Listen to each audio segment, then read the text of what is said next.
Je cède la parole au deuxième groupe de l'opposition, Madame la députée de Tachereau. Merci, Madame la Présidente. Bonjour tout le monde. Renforcer la loi 101, c'est nécessaire. Je vais vous citer en rafale les mesures que ma formation politique veut mettre de l'avant pour ça. Élargir la portée de la loi 101 aux entreprises employant 10 personnes et plus, faire relever l'OQLF de l'Assemblée nationale au lieu du gouvernement, appliquer la loi 101 aux entreprises de juridiction fédérale agissant au Québec et interdire la dispensation de programmes en anglais dans les universités francophones. Le français, c'est la 5e langue la plus parlée au monde. On n'a pas besoin d'être gêné de nos programmes.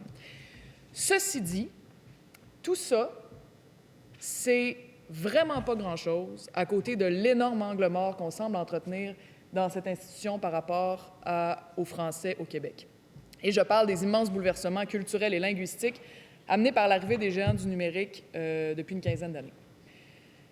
Si on renforce la loi 101, à quel point est-ce que ça va améliorer les choses si en même temps, de plus en plus, les gens n'écoutent plus que des séries américaines sur Netflix, des YouTubers d'ailleurs, des rappeurs des États-Unis sur Spotify? Si on renforce l'affichage en français, par exemple, qu'est-ce que ça va donner dans un environnement où les boutiques ferment, puis où les gens magasinent sur eBay, sur Amazon et autres boutiques virtuelles sur lesquelles on n'a aucun pouvoir de réglementation? Philippe Lamar d'Urbania disait récemment en commission parlementaire sur l'avenir des médias: « Les citoyens et pères de famille que je suis angoissent un peu quand je vois mes enfants consommer du contenu qui leur dit rien sur qui ils sont, sur d'où ils viennent, qu'il s'agisse de YouTubers français ou américains, de séries sur Netflix. L'offre est attrayante, puis dans un monde numérique où nous sommes à un clic de tout, il faut se rendre à l'évidence que le combat en ce moment est inégal. Car l'offre québécoise est rare et presque inexistante sur YouTube, sur Snapchat, sur Netflix. » Et il ajoute, sans vouloir paraître fataliste: « Je crois que dans 2 générations, si rien n'est fait, la culture québécoise telle qu'on l'a connue va commencer à disparaître brutalement. » Et là, on ne parle pas d'une lente agonie, mais d'une fin assez abrupte. C'est notre existence en tant que peuple et nation qui en dépend, rien de moins. Si on ne met pas tout le poids politique de l'État québécois avec ceux qui, chez nous, produisent du contenu québécois en québécois, c'est ça qui est important, on va perdre la bataille, c'est sûr. Puis en ce moment, on est vraiment en retard. Je vous donne un exemple. 40 des foyers québécois sont abonnés à Netflix, alors que 0,3 des séries, films qui y sont présentés sont du Québec, en québécois. Pourtant, en proportion d'habitants, on doit être parmi les plus fertiles au monde en cinéma de qualité qui gagnent des prix. On est excellent, mais on n'est pas là, pas en tout. Des films qui ont gagné des prix il y a 2 ans sont introuvables sur Internet, des films québécois. Ça, c'est incroyable. Même chose pour la musique, même chose pour les médias, pour l'information. C'est notre conversation démocratique, culturelle dont il est question, notre conversation en français, en québécois. Et en tant que province, et c'est ça que je veux dire de plus important aujourd'hui, on n'a aucun pouvoir de réglementation pour mettre le contenu en québécois de l'avant sur Internet. C'est un problème majeur qui va s'intensifier de façon exponentielle dans les prochaines années. On ne peut pas faire reposer l'avenir du français au Québec sur les épaules du petit employé de la SAC qui dit « bonjour, aïe ». Il faut se retourner vers ceux qui ont le pouvoir en ce moment, vers Ottawa, puis leur dire « là, laissez-nous légiférer sur Internet. Il s'agit de l'avenir de notre culture puis de notre langue au Québec. » Puis tu sais, quand je dis vivre en québécois, je ne dis pas ça juste pour le fun. Je voudrais vous rappeler, puis vous constatiez qu'il y a plus de monde dans le monde qui parle le québécois que de personnes qui parlent le norvégien ou le danois ou le finnois, par exemple. C'est quand même pas rien, tu sais. Et on n'a aucune honte à avoir de la sorte de français qu'on parle. Au contraire, on devrait la valoriser publiquement, notre langue québécoise. Parce que quand on fait juste répéter aux Québécois qui parlent mal, qui mettent plein d'anglicismes, qu'il faut qu'ils corrigent leur langue, ça leur donne pas tellement le goût de la valoriser, de la mettre de l'avant, de la défendre. Ça, c'est un autre problème. Et d'ailleurs, Anne-Marie Beaudoin-Bégin, dont notre collègue de Roberval vient de parler, nous le répète depuis plusieurs années, et une chance qu'elle est là. Il y a une dernière chose dont j'aimerais qu'on parle, les langues autochtones. Je sais qu'on est dans la loi 101, mais il y a des langues autochtones millénaires parlées sur notre territoire qui sont encore très vivantes. Et moi, je me demande comment ça se fait qu'on parle de ça aujourd'hui sans réaliser qu'à Noutarquoine, à Pointe-Parent, sur la Côte-Nord, dans la communauté Innu, l'école primaire se fait en français alors que tout le monde parle Innu à la maison. Comment est-ce qu'on peut ne pas avoir pensé à ça avant, ne pas se dire ça n'a aucun bon sens que ça se passe comme ça? C'est une langue qui mérite de vivre, c'est une langue qui n'existe à peu près qu'au Québec et au Labrador. C'est extraordinaire, il ne faut pas que ça meure.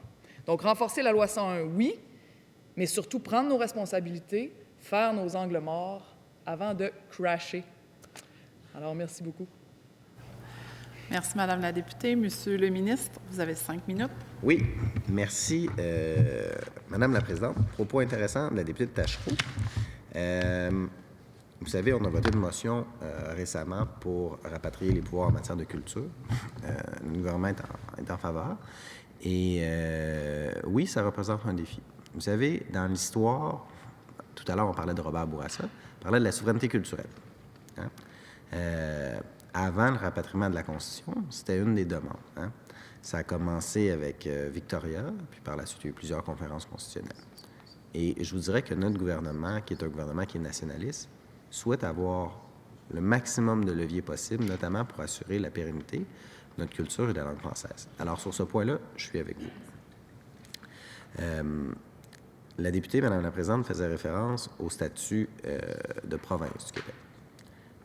On est dans la Fédération canadienne, effectivement. Il y a des juridictions qui sont partagées ou des juridictions exclusives. Les télécommunications, en raison du pouvoir résiduel, relèvent du gouvernement fédéral. Mais je suis d'accord avec elle que pour assurer la pérennité de notre culture, la promotion de notre culture, la promotion de la langue française, bien entendu, le gouvernement du Québec devrait pouvoir avoir ces leviers-là. Alors, j'accueille favorablement son appui à ce niveau-là relativement au fait de détenir ses pouvoirs en matière de culture. Deuxièmement, sur la question des véhicules numériques, la présence de contenu québécois sur les véhicules numériques. C'est le cercle, là. La compétence est à Ottawa et les contenus québécois sont produits au Québec. Et c'est vrai qu'on a de très bons contenus québécois. Des producteurs, tout à l'heure, la députée de l'Acadie faisait référence aux créateurs québécois, aux artistes québécois. Alors oui, il faut trouver une solution. Et vous pouvez être assuré que la ministre de la Culture travaille de façon à faire rayonner notre culture. Mais le point que vous soulevez, c'est un très bon point par rapport au fait que, comme nation québécoise, on devrait avoir ces leviers-là à l'intérieur de la Fédération canadienne. Alors, je peux vous dire que vous trouverez chez moi quelqu'un qui est d'accord avec votre idée du fait que le Québec ait la pleine compétence en matière de culture. Et le premier ministre a eu l'occasion de le dire aussi publiquement. Ça nécessite des discussions avec le gouvernement fédéral. Et comme dans tous les domaines, c'est en discutant, en se parlant, en négociant avec le gouvernement fédéral qu'on peut faire des gains en matière de langue française, de culture notamment. Vous savez, il y a une révision qui est souhaitée par le gouvernement fédéral, la loi sur les langues officielles. Ça amène certains enjeux pour le Québec aussi. Il faut s'assurer que la langue française sera protégée parce que dans l'univers dans lequel nous évoluons présentement, vous savez, en Amérique du Nord, le Québec est la seule société majoritairement francophone. Et au cours des années, et sous le gouvernement du premier ministre Charest, il y a un concept en matière de relations intergouvernementales qui a été établi et qui est un bon concept, celui de la symétrie. Hein? La nation québécoise doit pouvoir bénéficier d'une asymétrie à l'intérieur de la Fédération canadienne parce que la nation, elle est distincte et c'est pas la même réalité pour le Québec que pour une autre province canadienne. Parce que, oui, les Québécois de langue française sont majoritaires et ont un statut de majorité, mais ils sont à la fois minoritaires dans leur propre pays, mais aussi à l'intérieur du continent. Alors, cette dualité-là, de majorité-minorité à l'intérieur même du Québec, mais que lui-même, le Québec, a un statut minoritaire à l'intérieur de la Fédération canadienne, ça amène une nécessaire asymétrie dans les différents rapports puis de la façon dont sont exercées les compétences fédérales aussi.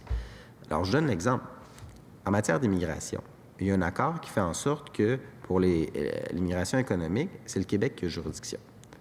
Moi, ce que je souhaite, c'est d'avoir également rapatrié la compétence en matière de regroupement familial parce qu'il est logique qu'en matière d'accueil et intégration, en matière de francisation, ce soit le Québec qui ait ces leviers-là, justement pour faire en sorte que, en raison de la spécificité du Québec, ces leviers-là, ça soit rapatrié dans les mains du Québec. Et ça, nonobstant tous les débats constitutionnels en faveur ou contre la souveraineté. Et j'espère que là-dessus, je vais pouvoir compter sur l'appui du Parti libéral qui laissait pas mal faire le gouvernement fédéral. Ah ouais, j'adore. Ouais, c'est vraiment bien. Si vous voulez me donner davantage de temps, Madame la Présidente, je vais continuer. Merci, Monsieur le ministre.